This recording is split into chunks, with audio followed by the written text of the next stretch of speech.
Hello good.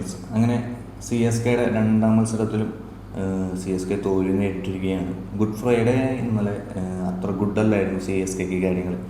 പഞ്ചാബിനോട് 5 വിക്കറ്റിനായിരുന്നു C S കെയുടെ തോൽവി.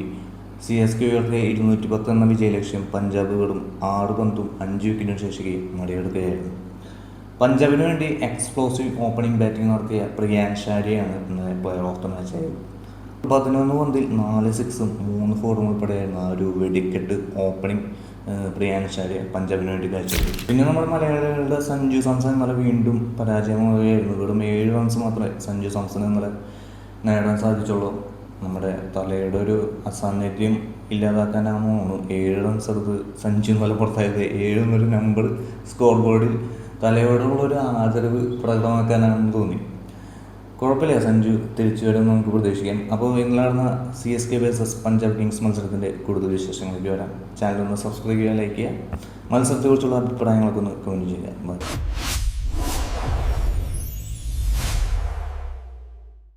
Toss നേടിയ പഞ്ചാബ് ക്യാപ്റ്റൻ ശ്രേയസ് അയ്യർ ചെന്നൈനെ ബാറ്റിങ്ങിന് അയക്കുകയായിരുന്നു. ചെന്നൈയുടെ ഓപ്പണേഴ്സായി വന്നത് ക്യാപ്റ്റൻ ഋതുരാജ് ഗെയ്ക്വാദും സഞ്ജു സാംസണുമാണ്. ആദ്യ ഓവറിൽ പരിക്കേൽക്കാതെ രക്ഷപ്പെട്ടെങ്കിലും രണ്ടാം ഓവർ എറിഞ്ഞ സേവിയർ ബട്ട്ലറ്റ് സഞ്ജു സാംസണെ ഡഗൗട്ടിലെത്തുകയായിരുന്നു. രണ്ടാം ഓവറിലെ 5-ാം പന്ത് സഞ്ജു സാംസൺ ഒരു ബൗണ്ടറി നേടിയെങ്കിലും അവസാന പന്തിൽ വീണ്ടും ഒരു ബൗണ്ടറിക്കുള്ള ശ്രമത്തിനിടെ സഞ്ജു ബൗൾഡ് ആവുകയായിരുന്നു. കൃത്യമായ ലൈനും ലെങ്ത്തും വന്ന പന്ത് വീണ്ടും ഒരു അറ്റാക്കിംഗ് ഷോട്ട് ശ്രമിക്കുന്നതിനിടെ ബൗൾഡായി പുറത്താവുകയായിരുന്നു നമ്മുടെ സഞ്ജു സാംസൺ. അപ്പോൾ വെറും 7 റൺസ് മാത്രമായിരുന്നു സഞ്ജുവിൻ്റെ അക്കൗണ്ടിലുണ്ടായത്. എന്നാൽ വൺ ഡൗണായി ഇറങ്ങിയ ഇന്ത്യൻ അണ്ടർ-19 ക്യാപ്റ്റൻ ആയുഷ് മാത്രമേ ചെന്നൈ ടീം സ്കോർ 100 കടത്താൻ സഹായിക്കായിരുന്നു. രണ്ടാം വിക്കറ്റിൽ ക്യാപ്റ്റൻ ഋതുരാജ് ഗെയ്ക്വാദും അതുപോലെ തന്നെ ആയുഷ് മാത്രം കൂടി 96 റൺസിൻ്റെ പാർട്ട്ണർഷിപ്പാണ് നേടിയത്. ഈ ഒരു പാർട്ട്ണർഷിപ്പിൽ ഏകദേശം 75% റൺസ് ആയുഷ് മാത്രയുടെ വകയായിരുന്നു എന്നാണ് പറയാം. കാരണം വെറും ഒരു സപ്പോർട്ടീവ് റോൾ മാത്രമേ ക്യാപ്റ്റൻ ഋതുരാജ് ഗെയ്ക്വാദിന് ഈ ഒരു പാർട്ട്ണർഷിപ്പിൽ ഉണ്ടായിരുന്നുള്ളൂ. സ്ട്രൈക്ക് എങ്ങനെയും കൈമാറി ആയുഷ് മാത്രയ്ക്ക് കൊടുക്കുക എന്നൊരു ഡ്യൂട്ടി ആയിരുന്നു ക്യാപ്റ്റൻ ഋതുരാജ് ഗെയ്ക്വാദിൻ്റേത്. അത് അദ്ദേഹം നന്നായി എക്സിക്യൂട്ട് ചെയ്തു. 29 ബോളിൽ 50 തികച്ച ആയുഷ് മാത്രമേ 43 ബോളിൽ 6 4ഉം 5 6ഉം ഉൾപ്പെടെ 73 റൺസ് എടുത്താണ് പുറത്തായത്. ഇതിനിടെ ആയുഷ് മാത്രനെ പുറത്താകാനുള്ള ചാൻസ് പഞ്ചാബ് കിങ്സിന് 2 തവണ ലഭിച്ചു. ചഹാലിൻ്റെ 10-ാം ഓവറിലും 12-ാം ഓവറിലാണ് ആ ഒരു ചാൻസസ് കിട്ടിയത്. അത് രണ്ടും പഞ്ചാബ് കിങ്സ് ഫീൽഡേഴ്സായ വിജയകുമാർ വൈശാഖും ശശാങ്ക് സിംഗും പഴകിയാളുകയായിരുന്നു. പിന്നീട് 14 കോടിക്ക് ചെന്നൈ തന്നെ ക്യാമ്പിലെത്തിച്ച കാർത്തിക് ശർമ്മ വെറും 4 റൺസ് എടുത്ത് മാർക്കോ ജാൻസിൻ്റെ ബോളിൽ LBW ആയി പുറത്താവുകയായിരുന്നു. പിന്നീട് 5-ാം വിക്കറ്റിൽ സർഫ്രാസ് ഖാനും ശിവൻ ദുബയും ചേർന്ന് 38 റൺസിൻ്റെ പാർട്ട്ണർഷിപ്പ് ചെന്നൈ സ്കോർ 150 കടത്തി. ഇന്നലെ സർഫ്രാസിൻ്റെ നല്ലൊരു ഇന്നിങ്സ് തന്നെയാണ് സർഫ്രാസിൻ്റെ ഭാഗത്തു നിന്നും കണ്ടത്. അതായത് ഒരു ഡിഫറെൻറ്റ് ബാറ്റിംഗ് സ്റ്റൈൽ തന്നെയാണ് സർഫ്രാസിൻ്റെ. ഓൾറെഡി നമുക്കറിയാം കുറച്ചൊരു വെറൈറ്റി ബാറ്റിംഗ് ആണ്. അപ്പോൾ ആ ഒരു ബാറ്റിംഗ് ശൈലിയാണ് ഇന്നലത്തെ മത്സരത്തിൽ നമ്മൾ കണ്ടത്. വെറും 12 ബോളിൽ 1 6ഉം 6 4ഉം ഉൾപ്പെടെ 32 റൺസാണ് ഇന്നലെ സർഫ്രാസ് ഖാൻ CSKക്ക് വേണ്ടി നേടിയത്. അതായത് ബോളൊക്കെ എന്താ പറയുക വെച്ചാൽ ഒരു ജസ്റ്റ് ഒന്ന് ഗതി മാറ്റി വിടേണ്ട ഒരു ഡ്യൂട്ടി മാത്രം നമ്മൾ സർഫ്രാസ് ചെയ്തോളാം.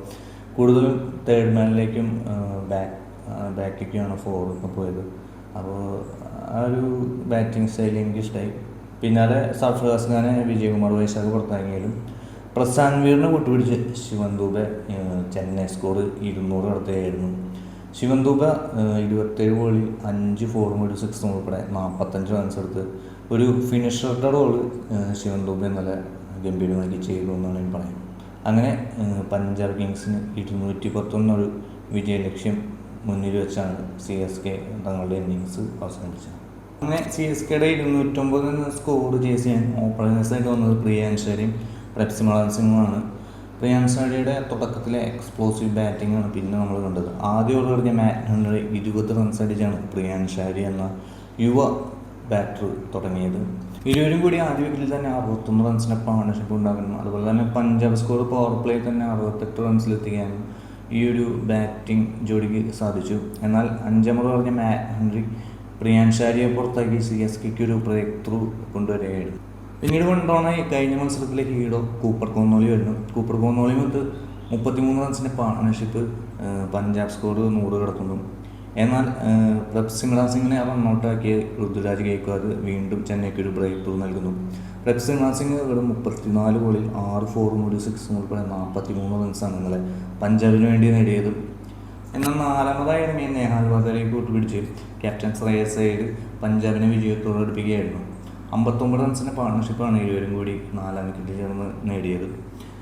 എന്നാൽ 17ാം ബോളിൽ ലാസ്റ്റ് ബോളിൽ ക്യാപ്റ്റൻ ശ്രേയസ് അയ്യർ നഷ്ടമായെങ്കിലും മാർക്കസ് സ്റ്റോയിനിസും ശശാങ്ക് സിംഗും ചേർന്ന് പഞ്ചാബിനെ വിജയത്തിലെത്തിക്കുകയായിരുന്നു. അങ്ങനെ പഞ്ചാബിന് സീസണിലെ തുടർച്ചയായ 2ാം ജയം.